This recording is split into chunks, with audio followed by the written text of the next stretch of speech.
ഇതത് കൊടുത്താകെ ഭർത്താവ് ഈ ഭാര്യയെ തൊടുന്നത് രാത്രി ആരും കാണാതെ ഇവന്റെ ഇംഗിതം പൂർത്തീകരിക്കാൻ വേണ്ടി മാത്രമാണ്. ഓർഗാസം എന്നുള്ളത് ലൈഫിൽ പോലും കേൾക്കാത്ത ആളുകൾ ഭർത്താവിൽ നിന്ന് കിട്ടാത്തവർക്ക് വേറെ എവിടെന്നെങ്കിലും കിട്ടും. കിട്ടിക്കഴിഞ്ഞാൽ ഇതറിഞ്ഞു പോകുന്ന ഒരു സാഹചര്യത്തിലേക്ക് നമ്മുടെ കുടുംബിനികൾ വരും. ഇപ്പോഴത്തെ ചർച്ചാ വിഷയം ഷഹലയുടെ ഒളിച്ചോട്ടമാണ്. ഓക്കെ, അപ്പോൾ ഭർത്താക്കന്മാർ ശരിക്കും പറഞ്ഞു കഴിഞ്ഞാൽ ഭർത്താക്കന്മാർ പുറത്തു കിടന്ന് കഷ്ടപ്പെടുന്നു, ഭാര്യമാർ ആ പണത്തിന് ഇവിടെ കിടന്ന് എൻജോയ് ചെയ്യുന്നു. എല്ലാവരുടെയും കാര്യമല്ല പറഞ്ഞത്, ചില വ്യക്തികളുടെ മാത്രം. എല്ലാവരെയും പറഞ്ഞാൽ ചിലരൊന്ന് എന്നെ പൊങ്കാലിടും. ഞാൻ എല്ലാവരും ഒരിക്കലും പറയത്തില്ല, ചില സ്ത്രീകളെ മാത്രമാണ് പറയുന്നത്. ഓക്കെ, അപ്പോൾ നമുക്ക് അടുത്തൊരു വീഡിയോ കണ്ടു നോക്കാം. ഇത്തരത്തിൽ പോകുന്ന സ്ത്രീകളെയൊക്കെ പൊതുവെ എല്ലാവരും കുറ്റപ്പെടുത്തും. വളരെ മോശം സ്ത്രീകളായിട്ടാണ് ചിത്രീകരിക്കുക. എന്തുകൊണ്ടിരിക്കും ഒരു ഭാര്യ ഒരു വീട്ടിൽ നിന്ന് ഇറങ്ങിപ്പോകാൻ നമ്മൾ ആലോചിച്ചിട്ടുണ്ടോ? ഒരു സ്ത്രീ ഭർത്താവിനെയും മക്കളെയൊക്കെ ഉപേക്ഷിച്ചിട്ട് വേറൊരാളെ കൂടെ ഇറങ്ങി പോകുന്നുണ്ടെങ്കിൽ നമുക്കെല്ലാവർക്കും എളുപ്പം എന്താണെന്ന് വെച്ചാൽ ആ സ്ത്രീനെ കുറ്റപ്പെടുത്താൻ എളുപ്പമാണ്. ആ സ്ത്രീനെ കൊണ്ടുപോയ ആ ധൈര്യം കാണിച്ച 3 മക്കളുള്ള ഭാര്യ പ്രസവിച്ച് കിടക്കണം, അവൻ്റെ ഭാര്യ പ്രസവിച്ച് കിടക്കണം. ആ സമയത്ത് ആ ഭാര്യനെ മറന്ന് കുട്ടിനെ മറന്നിട്ട് ഈ പെണ്ണിനെ ഇറക്കിക്കൊണ്ടുപോയ ഒരാളുണ്ടല്ലോ, ഇയാൾ ആരും കുറ്റം പറയില്ല. എല്ലാവർക്കും കുറ്റം പറയാൻ എളുപ്പം ആരെയാണ്? ഈ സ്ത്രീകളെയാണ്. സത്യത്തിൽ സ്ത്രീകളെ കുറ്റപ്പെടുത്തും മുൻപ് എന്തുകൊണ്ടാണ് അവർ ഇത്തരത്തിൽ പോകുന്ന ഒരു സാഹചര്യം ഉണ്ടായതെന്നും കൂടി നമ്മൾ ആലോചിക്കേണ്ടേ. ഓക്കെ, ഇദ്ദേഹം പറഞ്ഞത് ശരിക്കും പറഞ്ഞു കഴിഞ്ഞാൽ കറക്റ്റ് ആയിട്ടുള്ള ഒരു കാര്യമാണ്. എന്തുകൊണ്ടാണ് സ്ത്രീകൾ ഇങ്ങനെ പോകുന്നത് എന്നുള്ളൊരു കാര്യം നിങ്ങൾ ചിന്തിക്കണം. അപ്പോൾ മെയിനായിട്ടുള്ളൊരു ഫാക്ടർ എന്താണെന്ന് വെച്ച് കഴിഞ്ഞാൽ, ഇപ്പോൾ വിദേശത്തൊക്കെ ജോലി ചെയ്യുന്ന ആളുകളാണെങ്കിൽ പോലും അവർക്കൊന്നിനും സമയമില്ല. അവർക്ക് എപ്പോഴും തിരക്കാണ്. അവർ എന്ത് കാര്യങ്ങൾ ചോദിച്ചാലും തിരക്കാണ്. പക്ഷേ ചോദിക്കുമ്പോഴെല്ലാം പണം എണ്ണി ഇങ്ങനെ നാട്ടിലേക്ക് അയച്ചു കൊടുത്തുകൊണ്ടിരിക്കും. ശരിക്കും ഒരു ദാമ്പത്യ ജീവിതത്തിലാണെങ്കിൽ പോലും പണം മാത്രം മതി. അല്ല, അവിടെ മറ്റു പല കാര്യങ്ങൾ കൂടി വേണം. സോ അത് കിട്ടാതാവുമ്പോഴാണ് പല സ്ത്രീകളും ഇതുപോലുള്ള എടുത്തു ചാടി മറ്റുള്ള തീരുമാനങ്ങൾ എടുത്ത് പോകുന്നത്. ഇപ്പോൾ ഷഹലയോടൊപ്പം ഒളിച്ചോടിപ്പോയ അവൻ ഒരു പരനാറി തന്നെയാണ് ശരിക്കും. ഓക്കെ, അവൻ്റെ ഭാര്യ പ്രസവിച്ച് കിടക്കയിലാണ്. എന്നിട്ട് അവൻ ആ ഷഹലയോടൊപ്പം പോയെങ്കിൽ അവ എന്തുമാത്രം തെണ്ടിയാണെന്നുള്ളൊരു കാര്യം നിങ്ങൾ ചിന്തിക്കണം. വലിയ വലിയ തെറികൾ വിളിക്കാൻ എൻ്റെ നാക്ക് ചൊറിഞ്ഞു വരുന്നുണ്ട്. പക്ഷെ വിളിച്ചു കഴിഞ്ഞാൽ ചിലപ്പോൾ ഇതിൻ്റെ ഒരു അൽഗോരിതത്തിന് ചിലപ്പോൾ അത് പ്രശ്നമാവുമെന്ന് പേടിച്ച് വിളിക്കാത്തതാണ്. ഓക്കെ, അപ്പോൾ നമുക്ക് അടുത്തൊരു വീഡിയോ കൂടി കണ്ടു നോക്കാം. വീട്ടിൽ നിന്ന് ഇറങ്ങി പോകണം, വീട്ടിൽ നിന്ന് ഇറങ്ങിപ്പോയിട്ട് ആ കുഞ്ഞിനെയും കൊണ്ട് വീട്ടിൽ നിന്ന് പോകണം എന്നുണ്ടെങ്കിൽ അവർക്ക് അതിൻ്റെതായ തക്കതായ ഒരു റീസൺ ഉണ്ടായിരിക്കും. ഇപ്പം ഇനിയിപ്പോൾ നിങ്ങൾ വിചാരിക്കും, ഇയാളിപ്പോൾ ഈ പോയതിനെ ന്യായീകരിക്കണം, അമ്മാതിരി തമ്മാടിത്തരം പറഞ്ഞിട്ട് വരണ്ട. പോയതിനെ ഒരു കാലത്ത് നമ്മൾ ന്യായീകരിച്ചുള്ള എൻ്റെ വീഡിയോ കാണുന്നവർക്കറിയാം, നമ്മൾ ഇത്തരം പോക്കിനെ നമ്മൾ എതിർത്തിട്ടേ ഉള്ളൂ. പക്ഷേ നമ്മൾ ഒരാളെയും അടച്ചാക്ഷേപിക്കാൻ പാടില്ല. അവരെന്തുകൊണ്ടാണ് അങ്ങനെ സംഭവിച്ചത് നോക്കിക്കഴിഞ്ഞാൽ നമ്മുടെ കുടുംബത്ത് നമ്മുടെ വീഴ്ച, ചില പുരുഷന്മാർ കുടുംബത്ത് ഭാര്യമാരെ കാണുന്ന രീതി തന്നെ എങ്ങനെയാണ്? അവർക്ക് ഭക്ഷണം ഉണ്ടാക്കി തരുന്ന വെറും ഒരു ഉപകരണം, ഒരു സെക്സ് ടോയ് ആയിട്ട് മാത്രം കാണാം. ഓക്കെ, ശരിക്കും പറഞ്ഞു കഴിഞ്ഞാൽ കിടക്കയിൽ മാത്രം ഭാര്യമാരെ ആഗ്രഹിക്കുന്ന ഒരുപാട് പുരുഷന്മാരുണ്ട്. എല്ലാവരെയും അല്ല പറയുന്നത്, ഒരുപാട് പുരുഷന്മാരുണ്ട്. സോ ഇങ്ങനെയൊക്കെ ചിന്തിക്കുകയും പ്രവർത്തിക്കുകയൊക്കെ ചെയ്യുന്ന സമയത്ത് നമ്മൾ കരുതും, അവൾക്ക് ഇതൊക്കെ ഇഷ്ടമാണ്, അവൾ ഇതൊക്കെ ഇഷ്ടപ്പെടുന്നുണ്ട്, അവൾക്ക് എന്നെ ഒരുപാട് ഇഷ്ടമാണ്. പക്ഷേ ഈ സ്ത്രീകളെന്ന് പറയുന്ന കക്ഷികൾ ഇതെല്ലാം ഇങ്ങനെ മനസ്സിൽ ഇങ്ങനെ ഒതുക്കി കൂട്ടി വെക്കും. ഇതെല്ലാം വെച്ചിട്ട് അവസാനം ഒരു പൊട്ടിത്തെറി ഉണ്ട്. ആ ഒരു പൊട്ടിത്തെറിയിലായിരിക്കും മറ്റൊരുത്തിനൂടെ ചിലപ്പം ഇറങ്ങിപ്പോകേണ്ടി വരുന്നത്. നിങ്ങൾ കൊടുക്കാത്ത സ്നേഹവും നിങ്ങൾ കൊടുക്കാത്ത കെയറിങ്ങും ഒക്കെ കൊടുക്കാൻ പുറമേ നിന്ന് ഒരാൾ വരുമ്പോഴത്തേക്കും അവർ ചിലപ്പം പതിയെ പതിയെ ആ ആളെ അക്സെപ്റ്റ് ചെയ്ത് തുടങ്ങും. ശരിക്കും ഇതാണ് ഇവിടെ നടന്നുകൊണ്ടിരിക്കുന്നത്. ഇപ്പോൾ ഷഹലയുടെ ഒളിച്ചോട്ടം എന്ന് പറയുന്നത് തന്നെ അതാണ്. പക്ഷേ ആ ഷഹലയുടെ ഹസ്ബൻഡിന് മനക്കട്ടിയുള്ള ഒരു വ്യക്തി ആയതുകൊണ്ട് മാത്രം അദ്ദേഹം ആത്മഹത്യ എന്ന് പറയുന്നൊരു കാര്യം തിരഞ്ഞെടുത്തില്ല, അതിലേക്ക് പോയില്ല എന്നുള്ളത് വലിയൊരു കാര്യമാണ്. അല്ലെങ്കിൽ ഇനിയും ഒരു രഞ്ജീഷ് ചിലപ്പോൾ നമ്മുടെ നാട്ടിൽ അടുത്തതായിട്ട് ഉണ്ടായേനെ. ഓക്കെ, നമുക്ക് അടുത്തൊരു വീഡിയോ കൂടി കണ്ടു നോക്കാം. ചില ആൾക്കാർ മതിയായ സെക്സ് പോലും അവർക്ക് കൊടുക്കില്ല. അപ്പോൾ ഇത് നമ്മുടെ കുടുംബത്തിൽ ഇല്ലാതിരിക്കാൻ വേണ്ടി ചെയ്യേണ്ടത് എല്ലാ കുറ്റവും കൂടി സ്ത്രീകളുടെ തലയിൽ ഇടലില്ല. ഒരു സ്ത്രീ എന്താണെന്ന് പുരുഷൻ ആദ്യം മനസ്സിലാക്കണം. ഒരു സ്ത്രീക്ക് എന്താണ് ആഗ്രഹം? ചില സ്ത്രീകളുണ്ട്, അവർക്ക് സ്പർശനങ്ങളാണ് മെയിൻ. അതായത് അവരെന്തേലും ചെയ്തു കഴിഞ്ഞാൽ അവരെ സ്നേഹത്തോടെ വാരിപ്പുണരുക, അവരെ അഭിനന്ദിക്കുക. ഇങ്ങനെ അവർക്ക് എപ്പോഴും ഒരു സ്നേഹ സ്പർശനങ്ങൾ, അത് സെക്സ് അല്ല. ഈ സ്പർശനം എന്ന് കേൾക്കുമ്പോഴേക്ക് നമ്മുടെ ഉള്ളിൽ വരിക, ഇവർക്ക് ഇതിൻ്റെ കുറവാണ്, ഇത് കിട്ടാത്തത് കൊണ്ടാണ്, ഇത് മൂത്തിട്ടാണ്. അതിനുപയോഗിക്കുന്ന പല പ്രയോഗങ്ങളുണ്ട്. ഞാൻ എൻ്റെ ഒരു വീഡിയോ ഫാമിലിയൊക്കെ ആയിട്ട് കാണുന്ന ആളുകളായതുകൊണ്ട് ഞാൻ ആ വേർഡൊന്നും ഞാൻ യൂസ് ചെയ്യുന്നില്ല. അപ്പം അതിൻ്റെ കുറവൊന്നുമല്ല. ഈ സ്പർശനം എന്ന് പറഞ്ഞാൽ നമ്മൾ അവരെവിടെയെങ്കിലൊക്കെ ഇരിക്കുമ്പോൾ നമ്മുടെ കൈകൾ പിടിച്ചിരിക്കുന്നത്, ആ ഒരു സ്നേഹപ്രകടനങ്ങൾ എന്നുള്ളത് ഫിസിക്കലി അവർക്ക് ഫീൽ ചെയ്യണം. ഓക്കെ, നിങ്ങൾ തന്നെ ഒരു കാര്യം ചിന്തിച്ചു. ഓക്കെ, നിങ്ങൾ വിവാഹം കഴിച്ചിരിക്കുന്ന നിങ്ങളുടെ ഭാര്യ സ്വന്തം വീടും നാടും അച്ഛനെയും അമ്മയൊക്കെ ഉപേക്ഷിച്ചിട്ട് വിവാഹം എന്നൊരു രീതിയിലേക്ക് നിങ്ങളുടെ വീട്ടിലേക്ക് വന്ന് കയറുകയാണ്. സോ അവിടെ അവളുടെ ലോകം എന്ന് പറയുന്നത് നിങ്ങളാണ്. അപ്പോൾ എല്ലാം എക്സ്പെക്ട് ചെയ്യുന്നത് നിങ്ങളിൽ നിന്നായിരിക്കും. ആ വീട്ടിൽ അച്ഛൻ്റെ അമ്മയടുത്തും കിട്ടിക്കൊണ്ടിരുന്ന സ്നേഹവും വാത്സല്യവും കരുതലും ഒക്കെ പിന്നെ കൊടുക്കേണ്ടത് ആരാണ്? നിങ്ങളാണ്.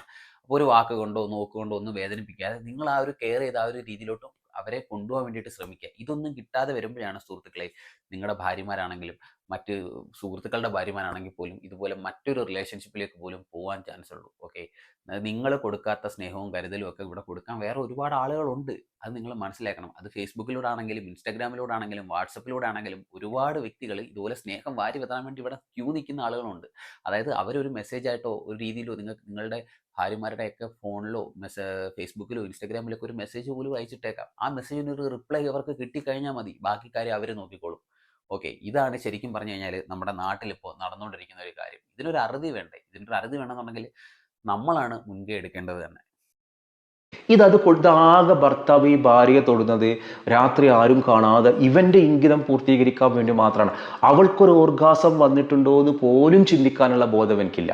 അവളുടെ സംതൃപ്തി ഒന്നും ഉള്ള വിഷയം. ഞാൻ ഹക്കായ കാര്യങ്ങളാണ് ഞാൻ പറഞ്ഞത്. നെഞ്ചത്ത് കൈവച്ച് സ്ത്രീകൾ പറ, ഓർഗാസം എന്നുള്ളത് ലൈഫിൽ പോലും കേൾക്കാത്ത ആളുകൾ ഭർത്താവിൽ നിന്ന് കിട്ടാത്തവർക്ക് വേറെ എവിടെന്നെങ്കിലും കിട്ടും. കിട്ടിക്കഴിഞ്ഞാൽ ഇതറിഞ്ഞിപ്പോകുന്നൊരു സാഹചര്യത്തിലേക്ക് നമ്മുടെ കുടുംബിനികൾ വരും. അപ്പോൾ ആരാണ് സ്വന്തം ഭാര്യയുടെ അവസ്ഥ എന്താണെന്ന് അറിഞ്ഞിട്ട് ആ ഭാര്യ ആ രീതിയിൽ ട്രീറ്റ് ചെയ്യണം. അതുപോലെ തന്നെ റിലേഷൻഷിപ്പിൽ നമ്മുടെ ദാമ്പത്യ ജീവിതത്തിൽ മെയിൻ ഒരു ഫാക്ടറാണ് ഈ സെക്സ് എന്ന് പറയുന്ന സംഭവം. ഓക്കെ, അതിൽ രണ്ടു പേർക്കും ഒരു തൃപ്തി കിട്ടണം. അത് കിട്ടില്ല എന്നുണ്ടെങ്കിലും ഈ ഒരു പ്രശ്നം ചിലപ്പോൾ ഉണ്ടായേക്കാം. നിങ്ങൾ ചിലപ്പോൾ നിങ്ങളുടെ സാറ്റിസ്ഫാക്ഷൻ മാത്രമായിരിക്കും നോക്കുന്നത്, അതായത് ആണുങ്ങൾ, പുരുഷന്മാർ. സോ അത് മാത്രം നോക്കി ഇരുന്ന് കഴിഞ്ഞിട്ട് ഒരു കാര്യമില്ല. നിങ്ങൾ എപ്പോഴും ചിന്തിക്കുക, നിങ്ങളുടെ വൈഫ് ഇതിൽ തൃപ്തയാണോ, അവരുടെ അടുത്ത് ചോദിച്ച് മനസ്സിലാക്കാൻ വേണ്ടിയിട്ട് ശ്രമിക്കുക. അതൊന്നും ചെയ്യാതെ കാര്യം കഴിഞ്ഞ് പരിപാടി കഴിഞ്ഞ് കറക്റ്റായിട്ട് മടങ്ങുന്ന ഒരു രീതി നിങ്ങൾക്ക് ഉണ്ടെന്നുണ്ടെങ്കിൽ അത് ആദ്യം മാറ്റാൻ വേണ്ടിയിട്ട് ശ്രമിക്കുക. ഓക്കെ, ചില ആളുകൾക്ക് സ്പർശനങ്ങൾ വേണ്ട, അവർക്ക് നല്ല വാക്കുകൾ മതി. നല്ല പഞ്ചാര വാക്കുകളാണ് അവർക്ക് വേണ്ടത്. നിങ്ങൾ അവരെ കെട്ടിപ്പിടിച്ചിട്ടോ അവരെങ്ങനെ ചേർത്ത് പിടിക്കുമ്പോൾ കൈ മാറ്റോ, അവർക്ക് കൊടുക്കാനുള്ളത് നല്ല നല്ല വാക്കുകൾ. അവർക്ക് പേര് പോലും വിളിക്കാൻ ഇഷ്ടമല്ല. അപ്പോൾ അവരുടെ പേര് എന്തെങ്കിലും മിശ്രിയ എന്നാണെങ്കിൽ അവർക്കിഷ്ടം മിശ്രിയ എന്ന് വിളിക്കണ, രജിസ്റ്ററിൽ പേര് എഴുതി വിളിക്കണ പോലെ, അക്ഷയയിൽ പേര് വിളിക്കണ പോലെ പേര് വിളിക്കാനല്ല, മിസുറോ എന്നൊക്കെ വിളിക്കുന്ന സ്നേഹവാക്കുകൾ കേൾക്കുമ്പോഴാണ് അവരുടെ ഹോർമോണുകൾ, അവരുടെ സ്നേഹത്തിൻ്റെ ആ ഒരു പ്രകടനം അവർക്ക് വരിക. അപ്പോൾ ഇതൊന്നും അറിയാതെ ഭാര്യയുടെ ടേസ്റ്റ് എന്താണെന്നറിയാതെ ജീവിക്കുന്ന കുറേ ഭർത്താക്കന്മാരുണ്ട്. ഞാൻ കുറ്റപ്പെടുത്തല്ല. ഒരു സ്ത്രീ വീട്ടിൽ നിന്ന് ഇറങ്ങിപ്പോണുണ്ടെങ്കിൽ ആ ഇറങ്ങിപ്പോകുന്ന സ്ത്രീനെ കുറ്റപ്പെടുത്താനായിട്ട് 100,000 പേര് വരും. സ്ത്രീകളടക്കം ഇത്തരം സ്ത്രീകളെ കുറ്റപ്പെടുത്തും. നിങ്ങളുടെ ഭാര്യമാർ ഇപ്പോൾ ചിലപ്പോൾ മേ ബി നിങ്ങൾ ഇട്ടിട്ട് പോയി കഴിഞ്ഞാൽ നിങ്ങൾ ചിന്തിക്കേണ്ട ഒരു കാര്യമുണ്ട്. നിങ്ങൾ ചിലപ്പം എല്ലാവരോടും പറയും അവൾ വെടിയാണ്, അവൾ പോക്കാണ്, അവൾ മറ്റേതാണ് മറിച്ചതാണെന്ന്. പക്ഷേ നിങ്ങൾ നിങ്ങളുടെ മനസ്സിനോട് ചോദിക്കുക, നിങ്ങൾ ഓക്കെ ആയിരുന്നു, നിങ്ങൾ ശരിയായിരുന്നു എന്നുള്ളൊരു കാര്യം നിങ്ങൾ ചിന്തിക്കുക. എൻ്റെ എന്തെങ്കിലും നെഗറ്റീവ് കാര്യം കൊണ്ടാണോ അവൾ പോയതെന്നുള്ളൊരു കാര്യം നിങ്ങളോട് തന്നെ ചോദിക്കാൻ വേണ്ടിയിട്ട് ശ്രമിക്കുക. അല്ലാതെ എല്ലാ കുറ്റങ്ങളും എല്ലാ പഴികളും നിങ്ങളുടെ ഭാര്യമാരുടെ തലയിൽ ഇടാൻ വേണ്ടിയിട്ട് ശ്രമിക്കാതിരിക്കും. ഓക്കെ, നാളെ ഇനി ഒരിക്കലും നമ്മുടെ നാട്ടിൽ ശരിക്കും ഒരു ഷഹനയോ അല്ലെങ്കിൽ ആ രഞ്ജീഷിൻ്റെ ഭാര്യയെ പോലൊരു ഭാര്യ ഒന്നും ഉണ്ടാവാതിരിക്കട്ടെ എന്ന് നമുക്ക് പ്രാർത്ഥിക്കാം. അപ്പോൾ ഒരു വീഡിയോ കൂടെ കണ്ടുനോക്കാം. കണ്ടില്ലേ, ഓളങ്ങനെ ഇറങ്ങിപ്പോയത് കണ്ടില്ലേ. പക്ഷെ എന്തുകൊണ്ടാണ് അവർ നാട്ടുകാർക്കും വീട്ടുകാർക്കും സൊസൈറ്റിക്കും അംഗീകൃതമല്ലാത്ത ഒരാളെ കൂടെ ഇറങ്ങിപ്പോകുന്ന ഒരു സാഹചര്യം എത്തുന്നുണ്ടെങ്കിൽ 2 കാരണങ്ങളാണ് അതിനുണ്ടാവുക. ഒന്ന്, അവർക്കത്രയും അനീതി ബോധ്യപ്പെട്ട് രക്ഷപ്പെടുകയാണ് ഞങ്ങളെന്ന് തോന്നൽ. 2, വെറും ഒരു തോന്നിവാസം. ഈ രണ്ടാമത്തെ തോന്നിവാസം വളരെ റയറേ സംഭവിക്കുള്ളൂ. ഒന്ന്, ഇവർക്കൊന്നും സ്വന്തമായിട്ട് ജോലിയില്ല. ഇവർക്കൊരു ജോലി ഉണ്ട് എന്നുണ്ടെങ്കിൽ ഇവർ ആ ജോലിയുടെ ഭാഗമായിട്ട് അല്ലെങ്കിൽ സ്വന്തം കാലിൽ നിൽക്കണം എന്ന് ആഗ്രഹിച്ചിട്ട് പോണവരാന്ന് വിചാരിക്കുക. അതൊന്നുമല്ല.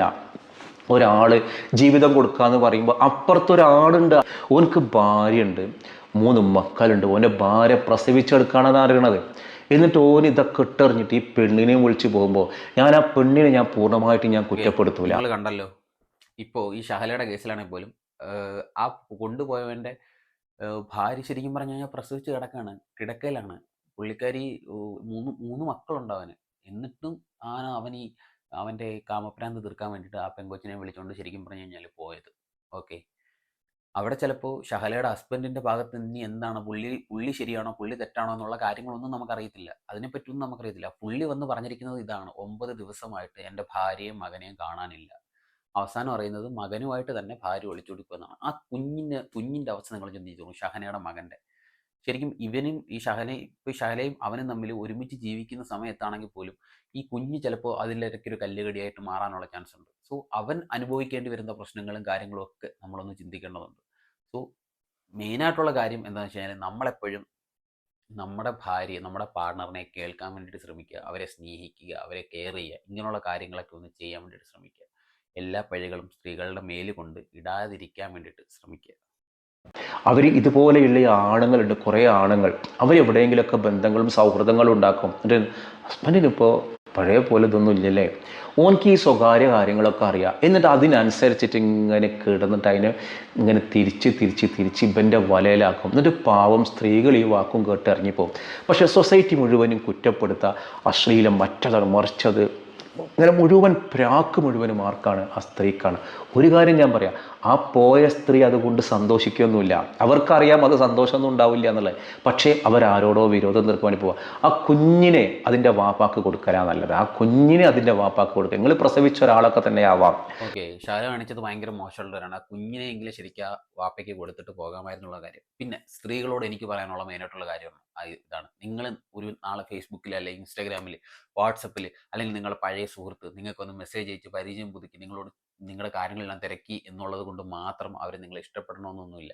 അവരുടെ ലക്ഷ്യവും അവരുടെ ഉദ്ദേശവും ഒക്കെ മറ്റു പലതുമായിരിക്കും. ശരിക്കും പറഞ്ഞു കഴിഞ്ഞാൽ സെക്സ് അത് തന്നെയായിരിക്കും. അല്ലാതെ നിങ്ങളോടുള്ള സ്നേഹം കൊണ്ടോ നിങ്ങളോടുള്ള കെയറിങ് കൊണ്ടോ ഒന്നും ആയിരിക്കത്തില്ല അവർ നിങ്ങളെ തിരഞ്ഞെടുക്കുന്നതും നിങ്ങളെ ഈ ഒളിച്ചോടാൻ വിളിക്കുന്നതൊക്കെ. അവരുടെ ചില നേരത്തെ കാമപ്രാന്ത് തീർക്കാൻ വേണ്ടിയിട്ട് മാത്രം. അത് തീർത്ത് കഴിയുമ്പം അവർ നിങ്ങളെ ചവറ്റുകൊട്ടയിലേക്ക് വലിച്ചെറിയും, അല്ലെങ്കിൽ നിങ്ങൾ വലിച്ചെറിയപ്പെടും. സോ അത് വേണോ, അതായത് നിങ്ങളുടെ വീട്ടുകാരായിട്ട് അല്ലെങ്കിൽ നിങ്ങൾ കണ്ടുപിടിച്ച നല്ലൊരു ദാമ്പത്യ ജീവിതം, ആദ്യമേ ഉള്ളൊരു ദാമ്പത്യ ജീവിതം നിങ്ങൾക്ക് വേണമെന്നുള്ളത് നിങ്ങളൊന്ന് ചിന്തിച്ചിട്ട് തീരുമാനിക്കാൻ വേണ്ടിയിട്ട് ശ്രമിക്കുക.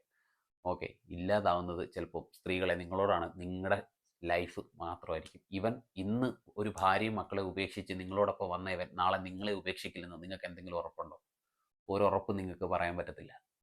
അതാണ് ശരിക്കും പറഞ്ഞാൽ ഇവന്മാരെ പോലുള്ളവന്മാരെ ശരിക്കും പറഞ്ഞാൽ കണ്ണും പൂട്ടി വിശ്വസിക്കുന്ന നിങ്ങളെ ആദ്യം അടിക്കണം. അപ്പോൾ നമുക്ക് അടുത്തൊരു വീഡിയോയിൽ കാണാം. അതുവരേക്കും ബൈ ബൈ.